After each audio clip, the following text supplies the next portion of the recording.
Health tips 24 বিডিতে আপনাদের আবারও সকলকে স্বাগত।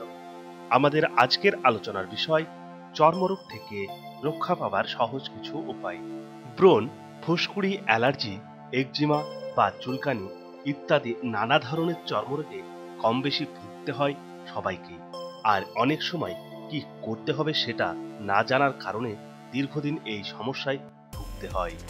স্পাইডার ভেন্স বা একজিমা, মাঝে মাঝে ত্বকে মাকড়সার জালের মতো কৌশিক নালী ফুটে উঠতে দেখা যায়, বিশেষ করে পা, মুখের ত্বকে ইত্যাদি।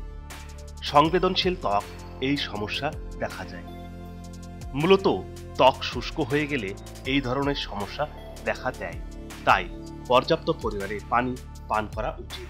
এছাড়া সবজি ও ফলমূল জাতীয় খাবার খেলে ত্বকের সমস্যা কমানো যায়। যাদের লিভার বা যকৃতে সমস্যা থাকে তাদের এই ধরনের চর্মরোগ বেশি দেখা যায়। এই ত্বকে যদি অতিরিক্ত স্পাইডার ভেনিসের সমস্যা দেখা দেয় তাহলে দেরি না করে লিভার বিশেষজ্ঞের পরামর্শ নেওয়া অবশ্যই দরকার। ব্রণ, ত্বকে ছোট ছোট লালচে গোটা বা ব্রণ হয়। লোমকূপ বন্ধ হয়ে যাওয়ার কারণে ত্বকে ব্রণ হতে পারে। আমাদের মুখের ত্বকে অনেক তৈল গ্রন্থি রয়েছে, আর বয়ঃসন্ধির সময়ে ত্বকের তৈলের পরিমাণ বেড়ে যায়। লোমকূপে তৈল বেড়ে গেলে সেখানে ব্যাকটেরিয়ার সংক্রমণের ফলে আহার সৃষ্টি হয়, আর সেখান থেকেই হয় ব্রণ। তাই ব্রণ হলে হাত না লাগানোই ভালো। তাছাড়া অতিরিক্ত সাবান ব্যবহার থেকে বিরত থাকতে হবে। দিনে 2 বার ত্বক পরিষ্কারের জন্য হালকা ফেস ওয়াশ ব্যবহার করা যেতে পারে।